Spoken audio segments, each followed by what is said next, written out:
Welcome to the EntreSkills for Educators Business Model Canvas webinar. My name is Kathy Fitzmaurice, and I work for the New York Small Business Development Center's EntreSkills team.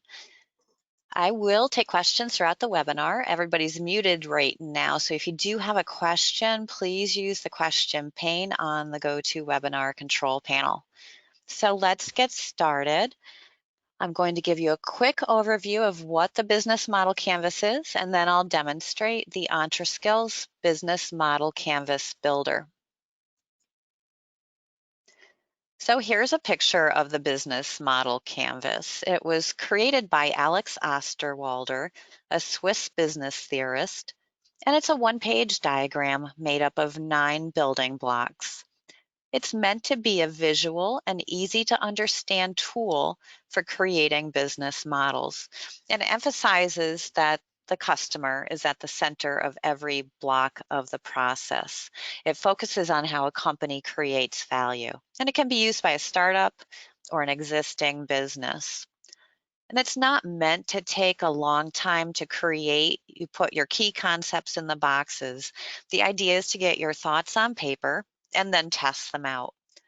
And you can see that some of the 9 boxes are very similar to what's in a business plan. So it doesn't replace a business plan. You might still need one or something more informative if you're seeking funding, but it's a good starting ground, a quick way to get your thoughts down and get them ready for testing. So the first block that we'll look at is the value proposition box, and this is the one that's located in the center of the canvas. And this is where you describe what your product or service is and what problem it's solving or what needs it satisfies. So this box, again, is centrally located to emphasize its importance, because if you're not creating value, you have no business. So this box addresses a few questions. Is the problem really a problem for the customer? Is it a big enough problem for people to pay money for a solution? Or does it fill an emotional need? And you can have more than one value proposition. For example, Google. They're a search engine for everyone, but for companies, they also provide an advertising platform.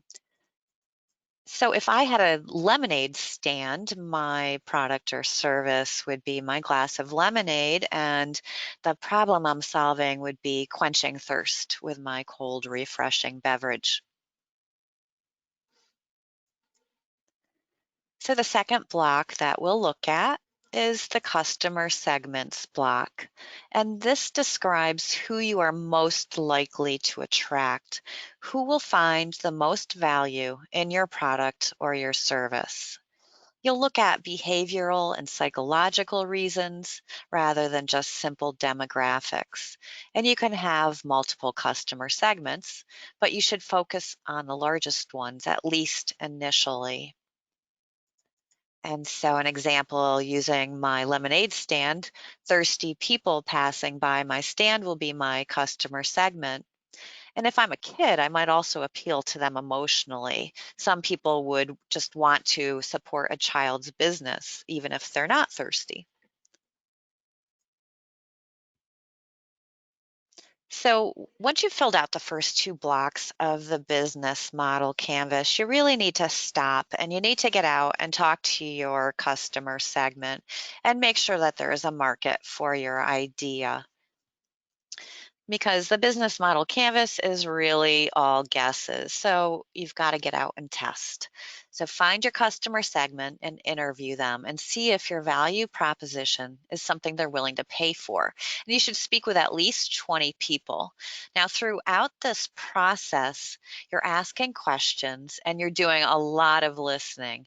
You're finding out if you're on the right track.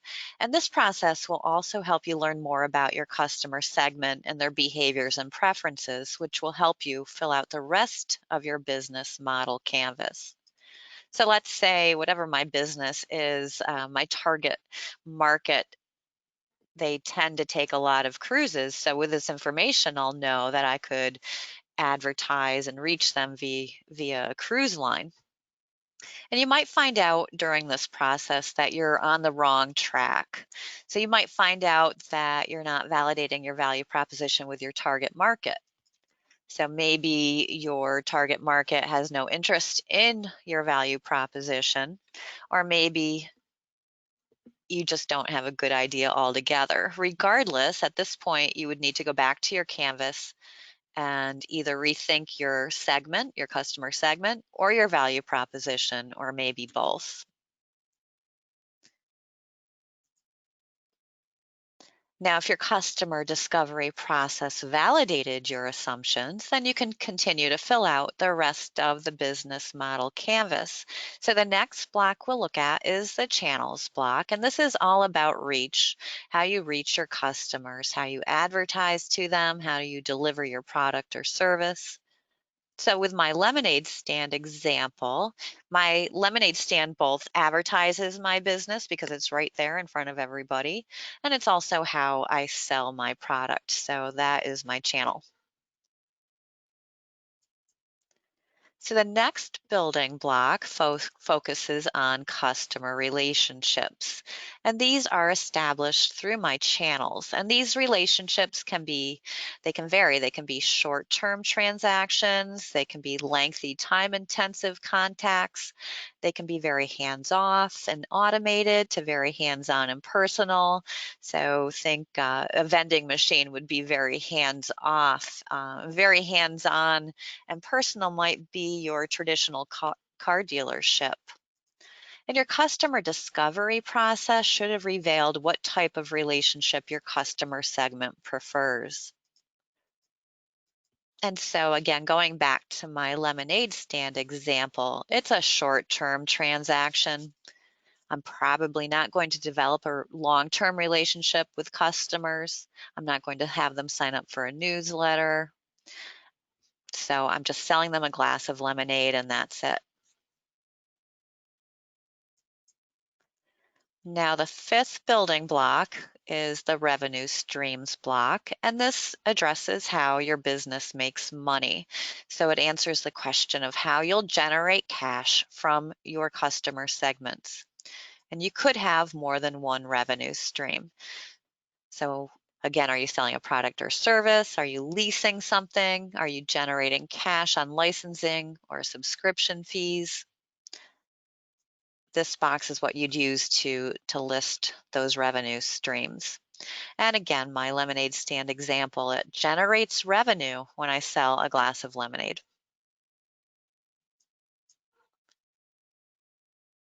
And our next block is the key resources block. And these are the things that you need to make your business model work. And they could be physical, intellectual, human, and or financial. And when considering your key resources, keep in mind they're not just for creating your value proposition, they're for every building block of your business model. Do you need inventory? Do you need a physical location? Are you relying on brand recognition?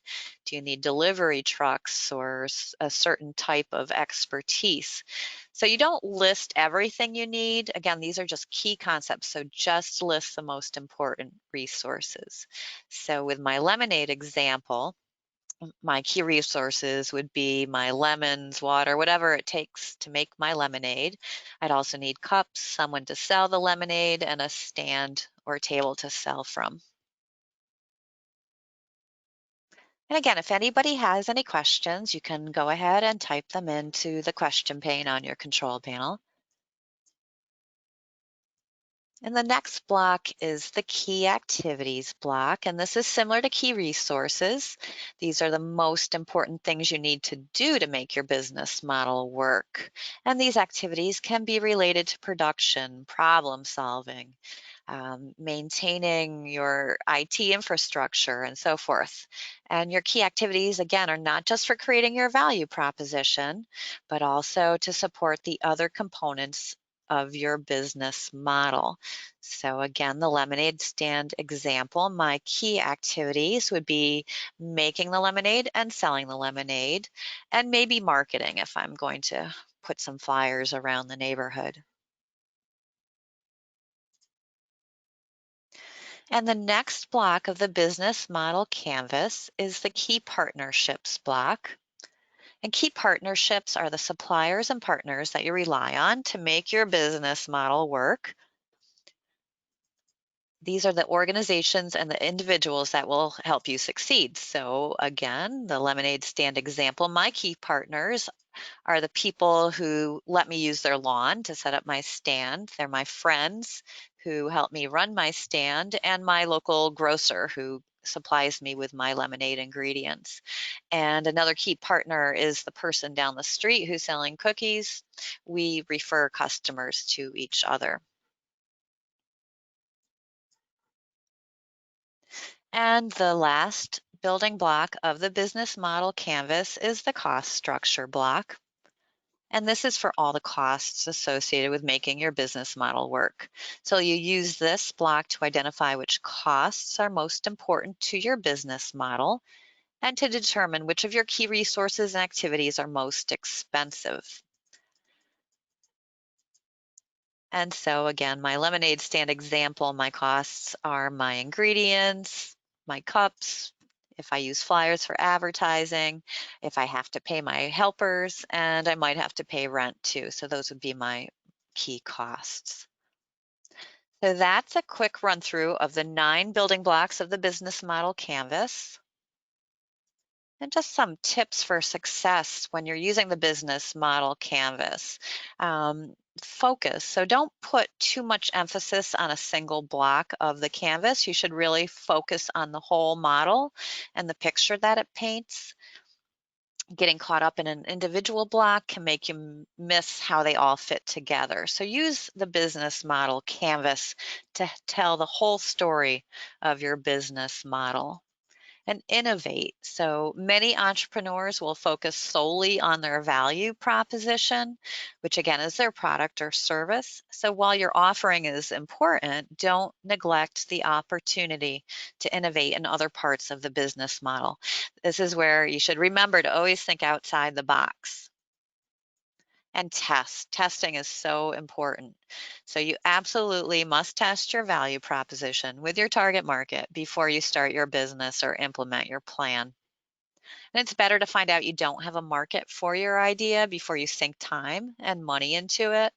It's really easy to fall in love with your business ideas, but if nobody's willing to pay for them, you don't have a valid business idea. So that's a quick run through of the business model canvas. So if anybody has questions, please type them in. And if not, I'll go ahead and show you the business model canvas in EntreSkills.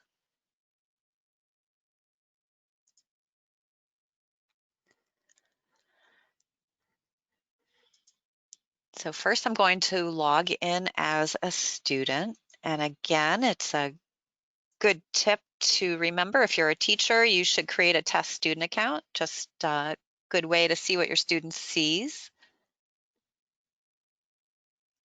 And again, I'd like to emphasize that EntreSkills is a tool for you to use in the way that works best for you and for your students. So first I'll show you the business model canvas chapter. And this runs you through using the business model canvas. It discusses how it was created. It links to the Strategizer website. Strategizer is the company created by Alex Osterwalder, who was the creator of the business model canvas. So we refer back to Strategizer's website throughout the chapter. And we've used a lemonade stand as an example throughout, because it's just a simple way to illustrate what each block of the business model canvas is meant for. So the chapter walks you through using the business model canvas. It does have a section on customer discovery. We have a list of interview questions that you can use or your students can use when they interview their target market or their customer segments. And we have some videos too that should help with the customer discovery process, because not everybody's comfortable in going out and talking to people, but it's so crucial to testing your idea. until the chapter just walks them through creating a business model canvas. Now you could have your students create a business model canvas. So to do that, they can click right on this business model canvas heading.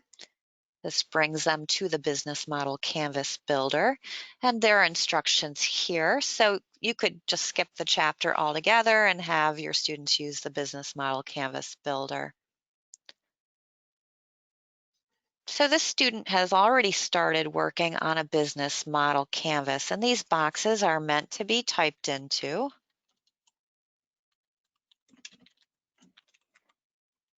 Anything that's added in here, you do need to click the Save button so that the work is saved. So if I was just getting started with my very first canvas, I would want to give my business model canvas a title. I could put any notes here, and I would jump in and start using the canvas. And again, click the Save button. Now let's say that I've realized I'm starting my lemonade stand using my grandma's secret recipe, but I realized that my customer segment, people driving by my house, that's not going to work because I live on a very busy street. I don't have a driveway. So I'm going to have to rethink my customer segment. So rather than overwrite this, I'm going to create a new canvas. So I do that by clicking on this Create a New Canvas button. I want to copy the work I've already done, so I'll leave this check box checked, and I'll click Create a New Canvas. So you'll see up here that I'm on number 2, and number 1 is here. So this is my second, and I can put a note here, need new customer segment, and click Save. And then I could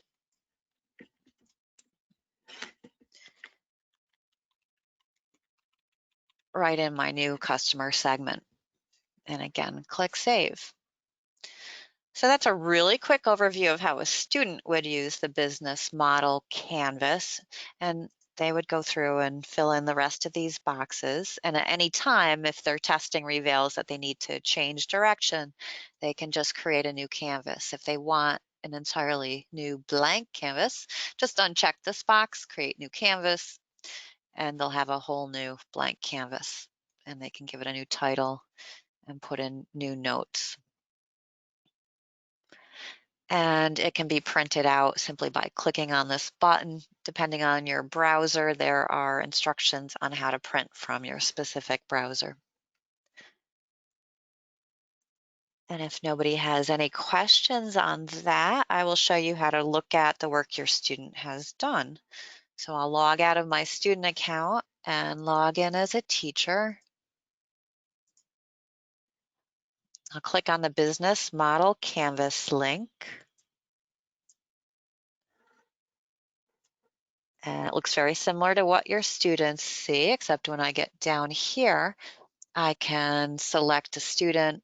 I can filter it by selecting a specific class from the drop-down menu. So we were just looking at student number 2's work. So select that student, and her work will populate this blank business model canvas down here. So I'll need to I can select the different canvases she created. She's created 3. So first I'll look at the first one. So I can see the work she did here.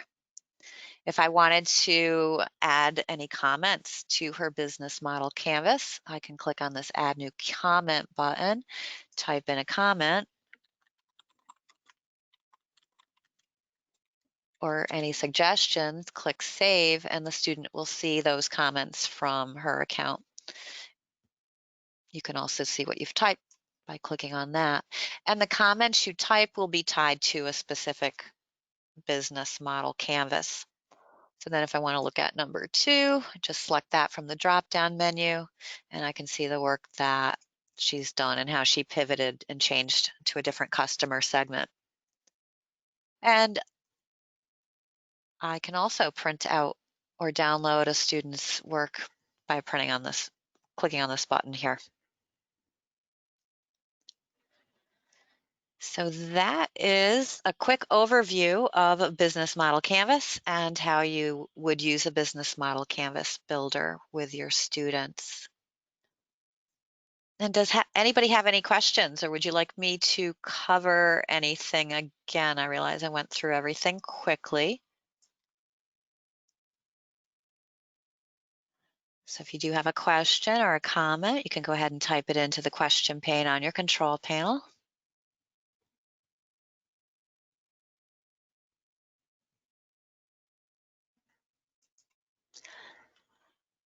And I'll give you just a minute or two for that.